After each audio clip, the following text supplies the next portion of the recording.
Donc en fait, tout est parti de la campagne du ministre Pierre Demba. Donc nous étions à ses côtés, un certain nombre de membres de la diaspora. Donc on a sillonné des villages avec lui, il a pris des engagements, étant à ses côtés, c'est comme si c'était nous qui avons pris ces engagements-là. Et donc de retour dans nos pays respectifs, enfin, surtout en France, donc nous sommes réunis pour voir un peu dans quel cadre on pouvait l'accompagner. C'est ainsi que nous avons créé la Miracle, donc cette association, c'est une fédération d'associations, donc dénommée Maison internationale de la Libitiasa. Donc cette fédération a été, je dirais, créée le 21 mars 2019. Il y a eu le lancement officiel le 7 juillet 2019, dont le ministre, avec une forte délégation, a participé. Donc voilà un peu ce que je peux dire de cette fédération. Bon, les missions sont vastes parce qu'il y a plusieurs plans économiques, social, etc. Mais je peux résumer en 4 grandes missions. La première mission, c'est vraiment de mutualiser en fait toutes les forces de la diaspora, de créer le vivre ensemble déjà au niveau de la diaspora, et à partir de là créer en fait, puiser un peu dans l'intelligence de cette diaspora, pour voir ensemble comment est-ce qu'on peut contribuer au développement de notre région. Ça, c'est la première mission. On veut être aussi une plateforme généraliste d'information à tout investisseur qui veut investir dans la région. En fait, ça c'est un but important et majeur, parce que quand on veut investir dans un pays, il y a quand même l'environnement juridique, il y a l'environnement social, et donc ces informations-là, les investisseurs doivent être en possession de ces informations. Donc on veut servir en fait de pont pour ceux-là. Évidemment, la troisième mission, c'est de rechercher des investisseurs dans ce sens pour le développement. Et la quatrième mission, comme je l'ai dit tantôt, c'est qu'au niveau même de la diaspora, nous avons nos enfants qui ont fréquenté, qui sont aujourd'hui cadres dans des entreprises dans le monde et qui veulent investir aussi dans la région. Donc vraiment les faciliter faire la tâche, les accompagner dans ce sens-là. Et donc depuis, bon évidemment comme je l'ai dit, on a eu des activités et puis il y a eu le Covid, la Covid comme on dit chez nous, la Covid. Et donc on cherchait après ça comment est-ce qu'on pourrait rebondir. Et moi, après une visite, un séjour en Martinique, je regardais le pays, la composition, j'ai vu qu'il n'y avait pas de matière première. Mais comment est-ce qu'ils arrivaient, les Martiniquais, les Guadeloupéens, bien qu'ils soient un département français, donc comment ils arrivaient à se développer? J'ai vu qu'ils avaient un événement majeur qui était le carnaval. Et à travers ce carnaval, chaque année, les gens venaient. Donc le carnaval intéressait en fait les gens à rester là. Évidemment, rester là veut dire travailler ou investir. Ils ont beaucoup attiré des investisseurs, de grands investisseurs à travers ce carnaval. Donc je me suis dit peut-être que c'était une très bonne idée aussi de l'instaurer dans ma région. Donc pour essayer de créer un environnement plaisant où il y a un bon vivre et puis créer un environnement propice pour les investisseurs. Le carnaval Mahindi, c'est un carnaval que nous avons pensé depuis un bon bout de temps parce que nous avons voulu valoriser notre région à la face du monde. Il faut le dire ainsi parce que nous n'avons pas réduit ce carnaval à notre pays ou au continent africain.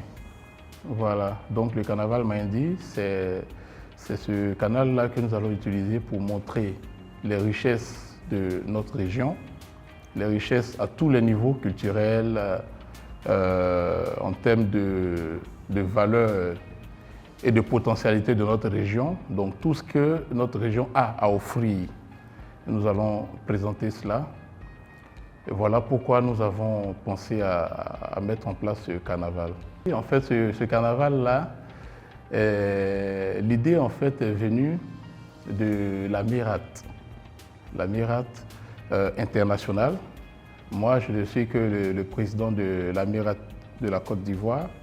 Et donc, un jour, comme ça, on était en train de papoter avec le superviseur général.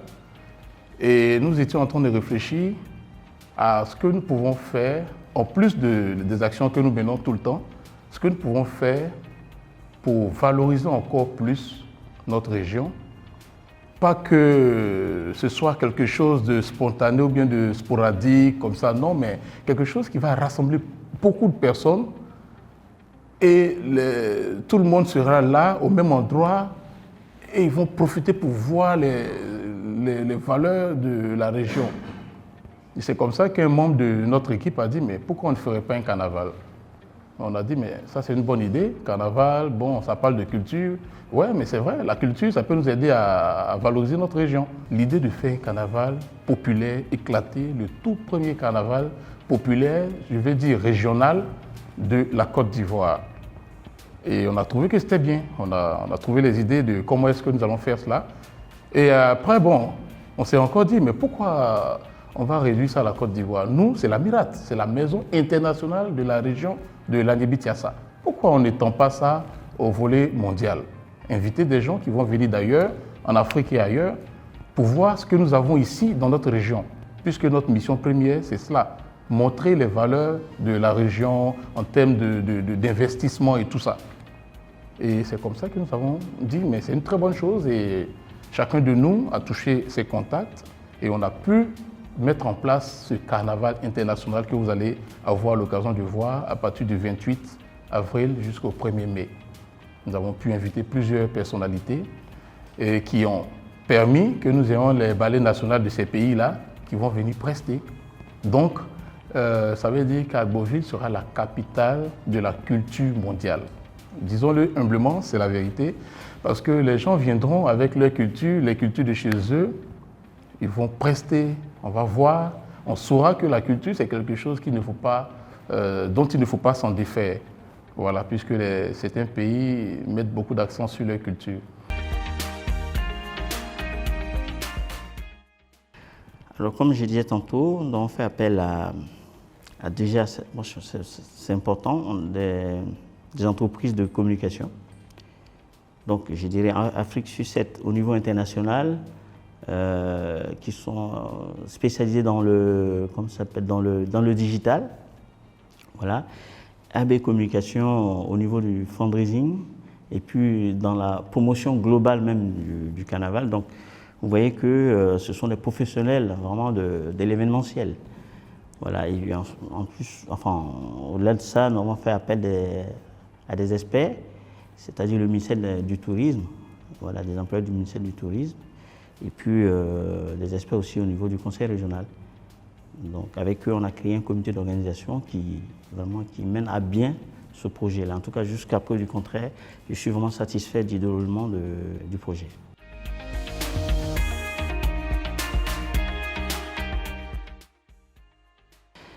Alors, donc, je disais tantôt, il y a le côté festif au niveau du carnaval, mais nous avons cette fois-ci mis un volet scientifique. Un volet scientifique, c'est-à-dire un volet économique. Vous voyez le programme, vous voyez qu'il y a un forum, on démarre à un forum dans lequel on présente les atouts de la région, en fait, en termes économiques, et surtout le tourisme, qui est un secteur, nous avons une richesse énorme au niveau culturel qu'on veut développer, mais au-delà de ça aussi, il y a vraiment le volet économique. Donc on essaie de joindre en fait le côté festif et puis le côté économique. C'est vraiment ça la particularité.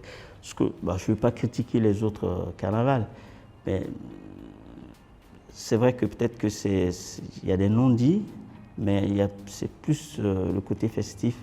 Mais nous, on veut ajouter ce volet scientifique. Scientifique et l'économie, le développement. Voilà. Pour nous, c'est un peu la particularité. C'est-à-dire, au-delà de ça, au-delà du carnaval, le carnaval nous sert de pont pour poursuivre en fait le volet économique. Voilà.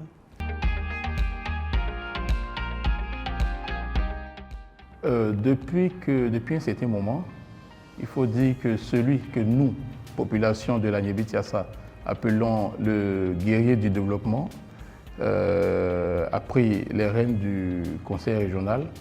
Il y a beaucoup de choses qui se sont passées à Agboville.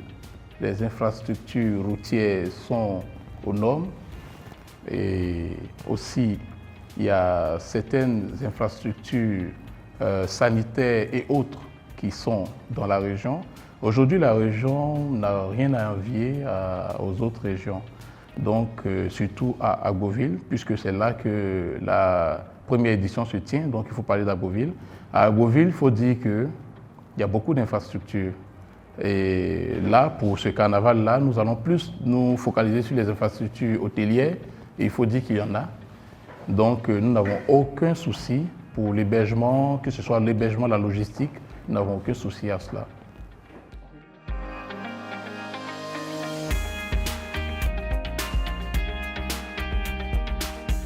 C'est prévu parce que nous avons reçu comment je peux dire, la confirmation de nos autorités concernant nos autorités sécuritaires. Donc les forces de l'ordre seront présents. Et il ne faut pas parler de la santé puisque le parrain de l'événement, c'est le ministre de la Santé. Donc, je ne veux même pas dire qu'il y aura des équipes de santé pour s'occuper des gens parce que c'est déjà clair, quoi, c'est déjà évident. Voilà. Donc, il faut dire que tout est mis en place pour que tout le monde soit en sécurité et que tout le monde soit à l'aise.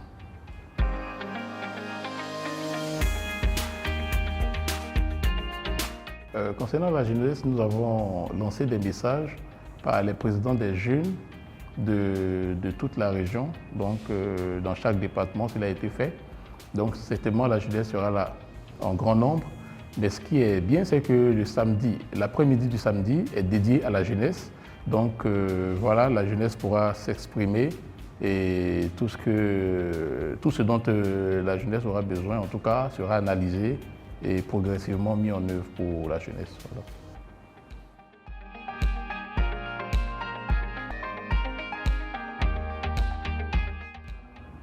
Ce que nous comptons faire pour que la population adhère au carnaval a été déjà fait. Nous avons fait plusieurs tournées de sensibilisation et d'invitation de nos différentes populations et cela a été bien reçu. Vous serez surpris agréablement de voir qu'il y aura du monde au carnaval durant ces 4 jours. Ça, vous pouvez en être sûr.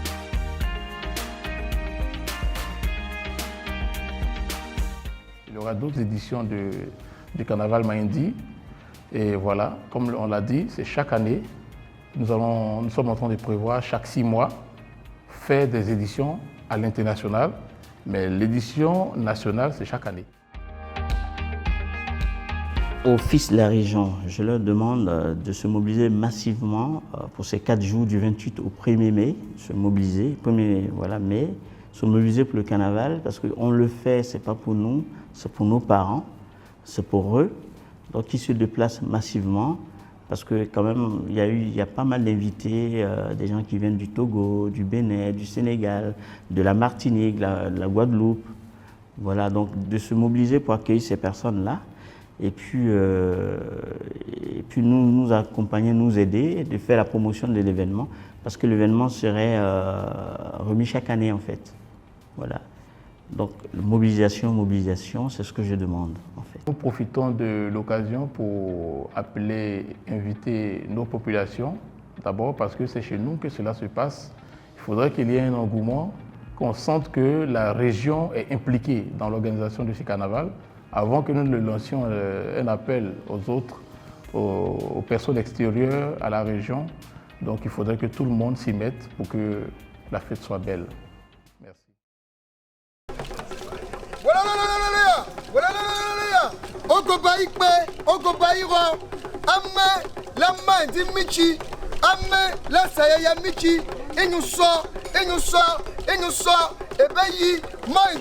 Festival.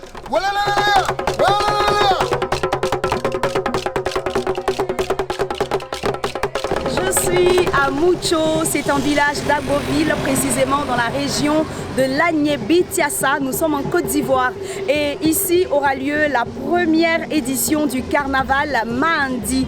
Et là, je suis accueillie par de très belles personnes parce qu'ici, il y a beaucoup de chaleur, c'est l'effervescence parce que ce carnaval est très attendu dans la magnifique région de l'Agnébitiassa. Venez, on va vivre ensemble ces moments magnifiques.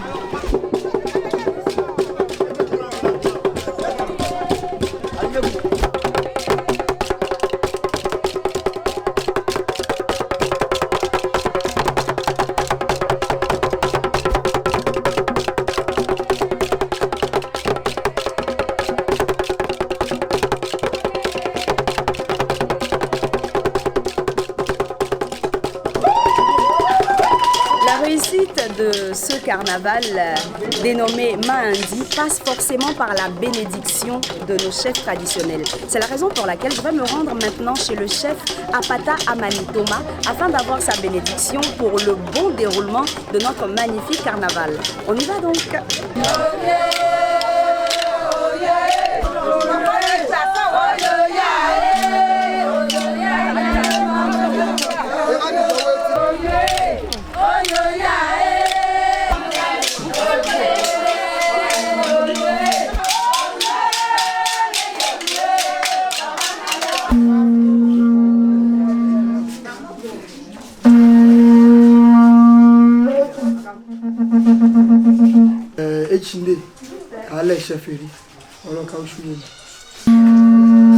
Merci beaucoup, chef, de nous recevoir aujourd'hui chez vous. Et je suis là déjà pour annoncer une très bonne nouvelle. Parce que je sais que vous avez eu l'information selon laquelle le carnaval Mahandi aura lieu dans la région de l'Agnébitiassa. Et que votre village fait partie de tous les villages qui vont compétir lors de ce carnaval-là. Et donc, comme vous avez reçu l'information, je suis venue vous dire qu'effectivement, le carnaval aura lieu. Apagne, Tutu, Beshéou, Apangasoko, Nyabomoro. Ma ogoba ma no domu gbegbe gbo hin suoro gbegbe na la hogbo wa nko apo ese bi se ka sunye se ame gbegbe na bushu se ke pala ma ke da ma ne gboba lewo ogoba na ke be ni lewo ne se nyiji botan me le nyi kwapo anyo no nyi pe ale mucho ese ke ne mucho bo mucho so no ese bi Bibi gbegbe na roi me kele kwapo kele jalele kele yole kele ngemele yombu me fay me kakachi ya so pile me ka vi o gimne ka se mereni rotano menatashi nen dele demene fofro pile o nona ya pi foforo pile wono oshi me gbogbo ame ogbo ti mo ayufu eje ni premusuin nya bomoro ni be pin ko apo nya bomoro ame nyu no anyi gel na nyi lekele mese bo kperete no kini nan onyo lo ki bi me ko bo bu no nyu mare ko bo se yanyu bono koropi fanga he kpere pa me ko lo se ye yele ame na nyu lo se ye yele shi la ho nye pe ichinde ese kele kwapo ka agba fushi butane no kele me bue ne mbra ko so ko bo ba klesi ye dele nyo ke jinte yini kiniyi enye wawe enye mese kwapo etikleji itane kiniyi won o fiege na afuo kiki le kele bunu me yese ayo wa em ke gbabo o bo se le bitine egbe ne etikleji sia.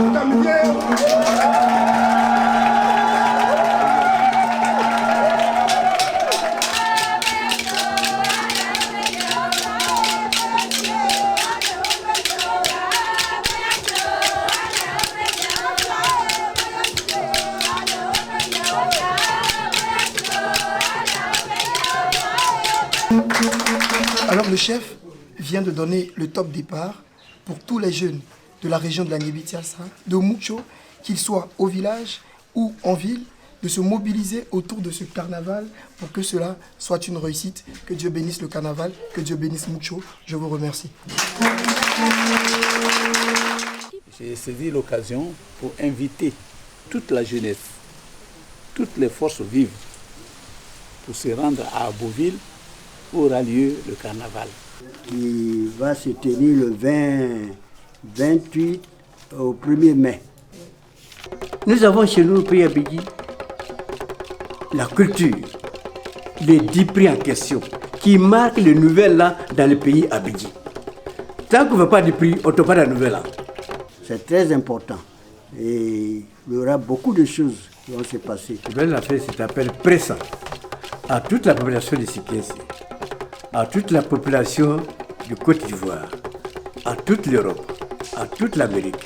Au-delà, que les gens viennent au carnaval d'Agboville.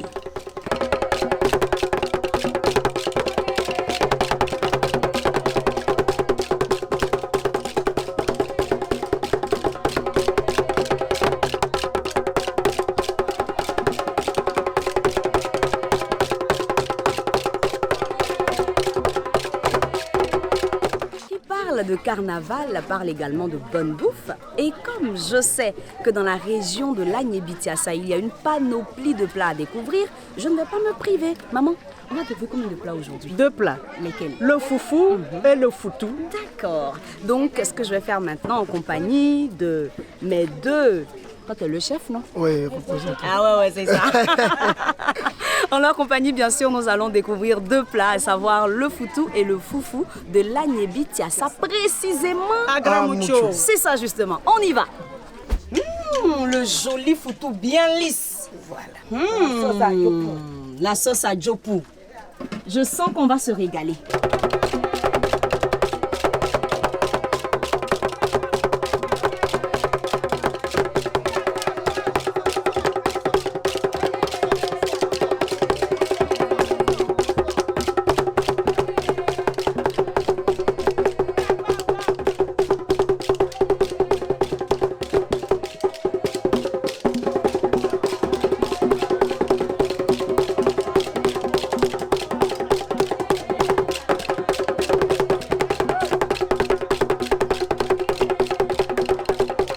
Eh bien, c'est ici, à la place Henri Konan Bédié d'Agboville, que nous vous donnons rendez-vous à partir du 30 avril et ce jusqu'au 1er mai pour le carnaval Mahindi. Le carnaval qui met à l'honneur la région de l'Agnébitiassa. Venez comme nous découvrir les merveilles de cette région. Venez nombreux, ne vous faites pas compter ce magnifique carnaval. Venez, venez, venez pour qu'on puisse ensemble profiter des merveilles de l'Agnébitiassa. Chia.